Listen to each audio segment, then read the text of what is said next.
The rain never stopped on Eidolon 9. It was a dark blue world, wrapped in endless clouds and storms that howled like lost voices. Every drop that fell could melt through steel within hours, and yet one man stood in it. Wearing a worn exosuit patched too many times to count, Captain Elias Marin didn't move as the storm lashed against him. His boots sank into the shallow pools of acid rain that covered the rocks. His visor glowed faintly, scanning the airwaves, waiting for something he wasn't sure still existed. He wasn't waiting for orders. He was waiting for her. 2 years ago, Dr. Lyra Ansel had vanished. She wasn't just another scientist. She was humanity's first xenolinguist to communicate with the energy-based beings that lived in hyperspace. She was also the one person Elias could never forget. Her last transmission still haunted his every dream. He could hear her voice even now through the static of his comlink. "If I can find their frequency, I'll call you home." Then silence. Nothing since. The Terran Accord had marked her dead long ago. But Elias refused to believe it. He had been the captain of the TAS Horizon, their exploration ship, when the anomaly opened near the edge of the Perseus Rift. It had pulled Lyra and her research module into a storm of light and time. The Horizon barely escaped. Elias had wanted to go back for her, but command overruled him. They said no one survived such anomalies. They didn't know Lyra like he did. She was stubborn, brilliant, and never gave up, especially when the universe told her to. And so, 2 years later, when a small post was opened on Eidolon 9, an uninhabitable storm world known for strange gravitational pulses, Elias volunteered without hesitation. The scientists said the readings matched the frequency pattern from Lyra's last experiment. That was enough for him. Now he stood alone in the endless rain, scanning those same signals, hoping to catch her voice again. Inside his helmet, the timer on his wrist flashed red. The atmosphere's acidity levels were rising. He needed to return to his shelter soon, but he ignored the warning. His mind was on the static of his comlink. The storm made strange noises. Sometimes it almost sounded like whispers, like someone was calling his name through the wind. He adjusted the frequency dial again, slowly. Static turned to soft pulses. 3 short beats, 1 long. 2 short. Elias froze. That was her code. His heart raced. He checked the signal log. It wasn't random interference. The pattern was too deliberate, too human. He turned toward the west ridge where the storm was thickest and activated the scanner. The pulse came again, stronger, closer. "Lyra," he whispered, though he knew she couldn't hear him. "Is that you?" The comlink crackled with another sequence of pulses. Then silence. Elias swallowed hard. His throat was dry despite the humidity. He saved the signal data, then began moving toward the source. His boots splashed through the glowing puddles as he climbed the rocky hill. Lightning flashed above, painting the world in silver light. When he reached the ridge, he saw it, a strange metallic structure half buried in the mud.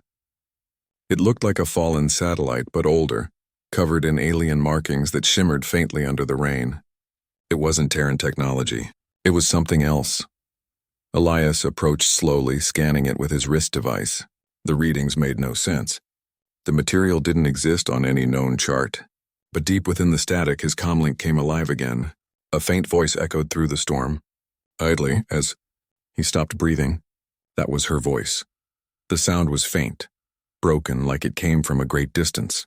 But he would know that voice anywhere. His eyes stung, though he couldn't tell if it was from the acid mist or the tears he refused to admit. "Lyra, I hear you." "Where are you?" There was no reply. Only static. Then once more the pulse. 3 short, 1 long, 2 short. The code for alive. Elias fell to his knees, laughter mixing with disbelief. She was out there. Somehow, after 2 years lost in the storm of an alien world, she was still trying to reach him. Inside the small shelter he had built, a rusted dome reinforced with field plating, Elias replayed the transmission again and again. Each time he studied the signal's signature, mapping it against the gravitational shifts of the planet. The pulses weren't coming from orbit or deep space. They were coming from beneath the surface of Eidolon 9. He leaned back in his chair, exhaustion catching up to him. "She's here," he whispered. Somehow, she's here. The AI assistant in his shelter, a small hovering drone named Unit 7, floated closer. Its soft voice broke the silence. "Captain Marin, atmospheric levels are unsafe for extended exposure. You should rest. I can't, Elias said, shaking his head. Not until I know what that signal means. The AI's light blinked in what almost looked like sympathy. You have been searching for 2 years, Captain. Perhaps she wants you to live. Elias smiled faintly. She'd want me to try. That's what she always said. He stared out the small window of his shelter. The rain continued to fall, glowing faintly in the low light. It was strange. Sometimes he thought he could see shapes moving inside the storm, like streams of energy twisting and dancing in rhythm with the signal. Maybe it wasn't just weather. Maybe it was something alive. He thought about what Lyra had said before the anomaly took her. If I can find their frequency, I'll call you home. Was this what she meant? Was she calling him now through the storm? He didn't know, but his heart told him yes. He uploaded the signal data to his main console and started running decryption algorithms. It would take hours, maybe days, but that didn't matter. He had waited this long. He could wait longer. The hum of the machines mixed with the sound of rain outside. It was almost peaceful. He remembered how Lyra used to stand in the rain on Mars, smiling up at the sky during the terraforming tests. She said rain made her feel small and infinite at the same time. Elias closed his eyes. For a moment, he could almost see her standing there again, smiling through the storm. Then the console beeped. The signal pattern shifted. A faint image appeared on the screen. Distorted, static-filled, but visible enough to make his heart stop. It was her face. The hologram flickered, barely stable. She looked older, tired, but her eyes were bright as ever. She seemed to be speaking, though no sound came through. He enhanced the signal manually, amplifying the gain until her voice broke through the static. I don't know if you can hear me, Eli. I'm trapped. It's not death. It's something else. They're showing me things. Worlds made of memory, thoughts turned to light. I'm inside it. Don't stop searching, please. I'll find the way back. Then the feed cut out. Elias sat frozen for a long moment. His hands trembled and his throat felt tight. She was alive, and she was trapped somewhere between dimensions, maybe within the planet's strange core. He looked out at the rain again. Every drop hissed as it hit the ground. He stood up, his mind already working through the next step. If the planet was connected to the anomaly that took her, then somewhere beneath the storms lay the doorway between their worlds. And if she could reach him through the interference, maybe he could reach her too. He grabbed his field pack, checked the seals on his exosuit, and looked toward the storm's heart. It glowed faintly in the distance where lightning never ceased. Hold on, Lyra, he whispered. I'm coming. The storm answered with a deep rumble, like the world itself had heard him, and as he stepped out into the rain again, the comlink pulsed once more. The rain fell harder than before, turning the world into a curtain of silver mist. Lightning crawled across the clouds like veins of light. Captain Elias Marin walked through it, his steps slow but certain. The storm hissed and burned around him, but his old exosuit held firm. He had spent the night studying the signal, and now he knew one thing for sure. Lyra's voice was coming from deep below the planet's surface. He could not explain how. No human should have survived being pulled into a hyperspace anomaly, but the signal carried her pattern, her tone, her rhythm, her thoughts. The woman he loved was somewhere inside the storm calling to him. The planet, Eidolon 9, was known for strange energy fields that bent gravity and distorted time. Its storms weren't just weather. They were alive in some way, pulsing with information, filled with echoes that humans could barely detect. And maybe that was where she was, trapped inside the storm's memory.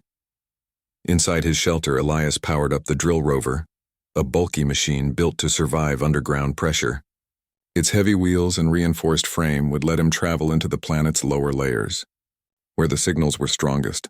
The small AI drone, Unit 7, hovered beside him, projecting the readings in a soft blue light. Captain, descending into the subsurface zone is extremely dangerous. The magnetic interference could crush the rover. I know, Elias said quietly as he checked the seals, but Lyra's down there. The probability of survival is below. You don't have to calculate it, Elias interrupted. Just guide me through. He climbed into the rover. The engines roared to life. Outside, acid rain hammered the metal shell and thunder echoed through the mountains. Slowly, the drill began to spin, boring into the wet, unstable rock. The entire world seemed to tremble as Elias descended into the heart of Eidolon 9. Hours passed. The noise of the storm above faded, replaced by the groaning sound of shifting stone. Blue light from mineral veins illuminated the tunnel walls, giving everything a strange glow. Elias kept his eyes on the monitor. The signal was growing stronger. Each time it pulsed, he heard her voice whisper faintly, not in words, but in memories. He saw flashes, her laughing under artificial rain on Mars. Her hair tied back as she argued with him in the Horizons lab. Her voice calling his name through a storm of stars. It was not imagination. The memories were transmitting through the signal. He gripped the control lever tighter. "I'm coming, Lyra, just hold on." The rover broke through into a vast cavern. Elias stared in awe. The underground space was enormous, a glowing dome of crystal and metal, filled with thin streams of light that hung in the air like threads of glass. They pulsed in rhythm like the planet was breathing. The signal came from the center. He parked the rover and stepped out carefully, the soft glow reflecting off his suit. The air here was calm, clean, and strangely warm. It felt different from the poisonous storm above, almost peaceful. At the center of the cavern stood a monolith, a smooth black structure shaped like an upright oval, about twice his height. Its surface shimmered with the same alien markings he had seen on the satellite above ground.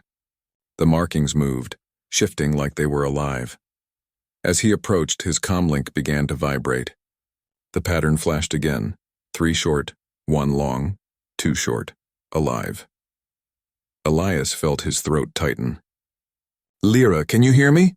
The monolith responded with light. Lines of energy crawled across its surface, and then the air around him shimmered. He felt warmth, then gravity seemed to soften. The cave flickered, and suddenly he wasn't standing in rock anymore. He was standing in a field of rain, but it wasn't real rain. It was made of light. Each drop fell slowly, leaving ripples in the air. The world around him looked like a memory, a fragment of someone's mind made real. And in that shimmering world, he saw her. Lyra stood a few meters away, glowing faintly, her form shifting between solid and transparent. Her hair floated as if underwater, and her eyes were full of both sadness and wonder. "Eli," she said softly. Elias froze. "Lyra, is it really you?" She smiled gently. "Part of me, yes. I'm not fully here.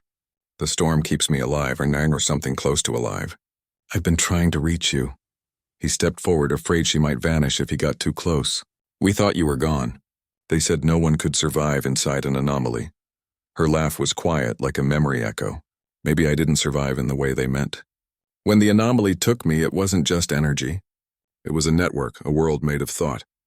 The beings we were studying, they don't live in time or matter. They exist as memory and light. They caught me when the ship broke apart." Elias frowned slightly. "You mean you became part of them?" She nodded. "Yes, at first I thought they were trying to erase me. But they were curious and about what it means to be human. About love, hope, pain. I showed them, and they let me keep some of myself. Enough to remember you." The air flickered again. Her form grew fainter. Elias took another step forward, voice cracking. "I can get you out. I'll find a way." "You can't," she whispered. "Not yet. The energy here would tear your body apart. But I can send pieces of myself through the storm. Through memory. That's what you've been hearing. My mind is inside the planet's core now. It's using the storm to stay connected." "Then tell me what to do," he said, his voice firm now.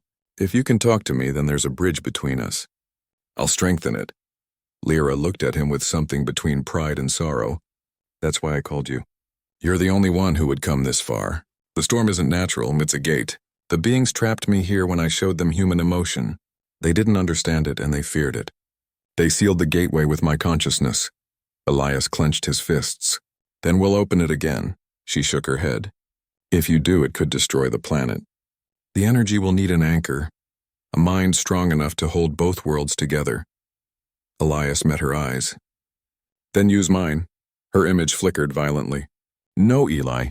You don't understand." "I understand everything I need to," he interrupted softly. "You saved us once. Now it's my turn." She stared at him for a long moment, as if memorizing his face. Then her form began to dissolve into light. "I'll send you the coordinates," she said. "The core chamber will open when the next storm cycle peaks. But you have to promise me something, anything. If it fails, you have to let me go." Elias shook his head. "That's not going to happen." But she smiled anyway. "You always were the stubborn one." Her hand lifted, glowing brighter, and for a second he felt her touch against his glove. Warm, soft, real. Then the light faded and the world shattered around him. He gasped and fell back. He was in the cavern again, lying on the ground beside the black monolith. The drone hovered above him, scanning. "Captain Marin, your vitals are unstable." "What happened?" Elias stood slowly, his heart pounding. "She's alive. She's in the storm, 7, and she just gave us the coordinates to the core." The AI paused. "That is inside the most unstable zone of the planet." "Then that's where we're going," Elias said, already walking back toward the rover. As he reached the tunnel, thunder echoed through the rock. The storm above was growing stronger, almost as if the planet had heard their conversation. Elias stopped for a moment and looked up through the narrow opening in the ceiling. The rain fell like molten silver, endless and bright. He smiled faintly, whispering, "I told you I'd find you, Lyra. No storm in the universe can stop me now." And somewhere deep in the planet, the monolith pulsed. 3 short, 1 long, 2 short. That was the only thought Captain Elias Marin had as he guided the drill rover toward the planet's core. The ground shook around him. Lightning flashed underground, running through crystal veins that glowed like the heartbeat of some sleeping giant. Every few minutes, the signal pulsed again. 3 short, 1 long, 2 short, alive, still alive. Beside him, the small AI drone Unit 7 hovered silently, projecting the path ahead in pale blue light. "Captain, we are approaching the core chamber," it said. "Energy levels are beyond safe limits," Elias didn't answer. His eyes stayed fixed on the coordinates Lyra had given him. His heart pounded not from fear but from hope. He had seen her, heard her voice. He knew she was real.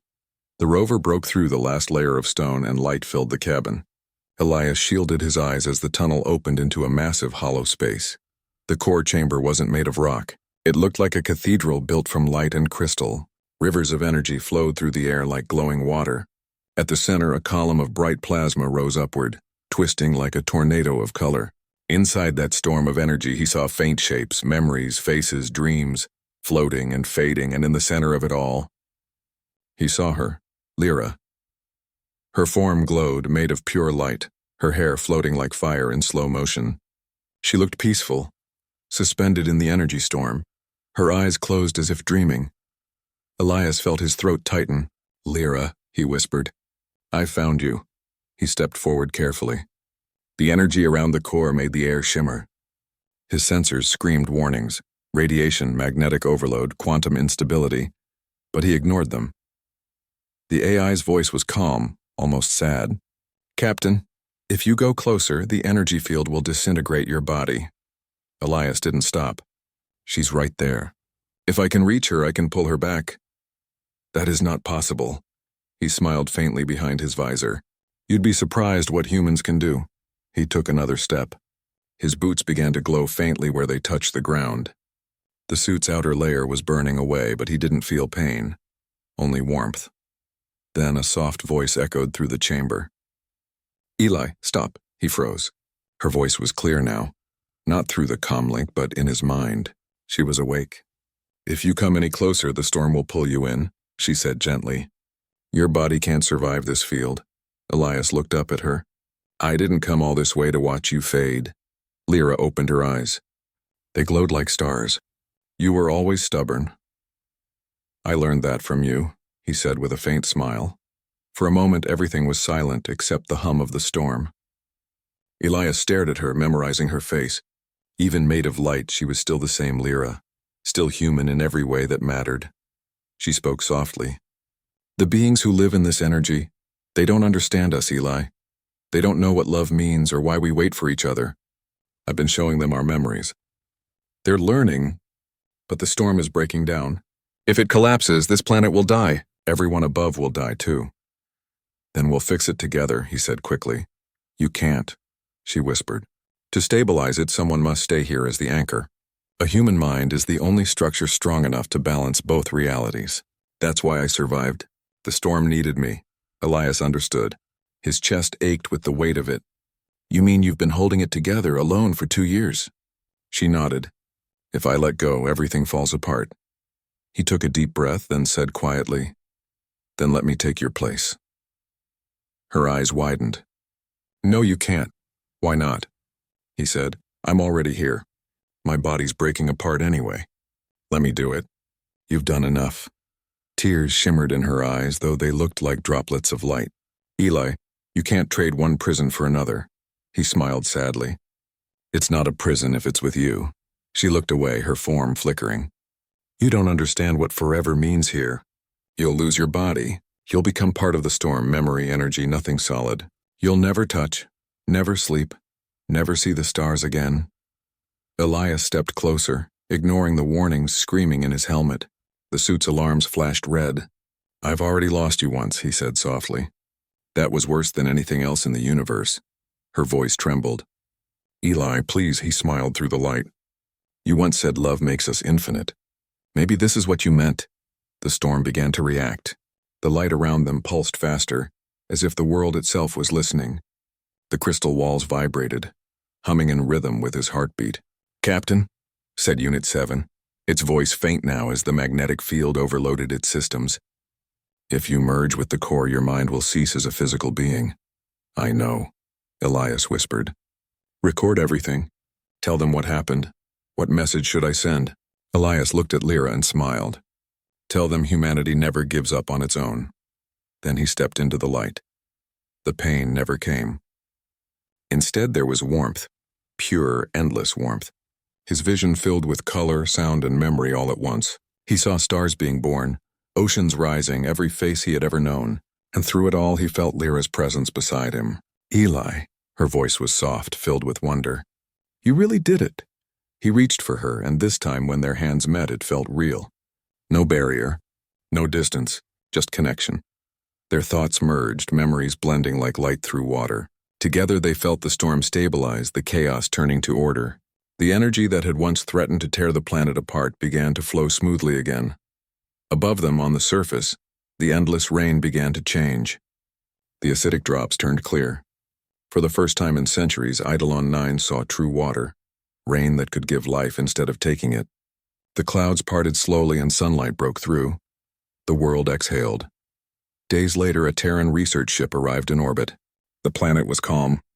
The storms were gone. Scientists couldn't understand it. The surface scanners detected a new kind of signal, steady, rhythmic, alive. 3 short. 1 long, 2 short. The signal came from deep underground from what used to be the unstable core. The readings showed no human survivors, but when they played the signal through the comm system, a voice spoke softly through the static. A promise kept in the rain. Years passed. The story of Elias and Lyra became a legend, 2 explorers who defied science and fate itself. The Terran Accord built a small colony on Eidolon 9, where life began to grow again. Plants sprouted in the clean soil. Rivers ran with fresh water. At the center of the colony, they built a monument, a sculpture of 2 figures standing side by side under a transparent dome. Artificial rain fell around them endlessly, gentle and soft. The figures held hands, looking toward the horizon where sunlight broke through the clouds. At the base of the monument, a message was engraved in both Terran and alien script. He waited in the rain, knowing her smile was worth every drop. Forevermore. Visitors often said the monument seemed to hum faintly like a heartbeat. Some swore they could hear voices in the rain, soft laughter, quiet words of love, and a promise that never faded. And sometimes, on clear nights when lightning danced across the distant mountains, the sky shimmered with strange patterns of light. Scientists called it electrical interference. But the colonists knew better. They called it the Lover's Storm. And far below, in the quiet heart of Eidolon 9, 2 lights intertwined, eternal, peaceful, watching over the world they had saved. Lyra's voice whispered gently through the endless currents of energy. We did it. Eli, they're safe. And Elias answered, his voice warm and calm. Told you. No storm in the universe could keep me from you. Together they became part of the planet's song, a melody of love, memory, and hope that would last until the stars themselves went dark. Forevermore.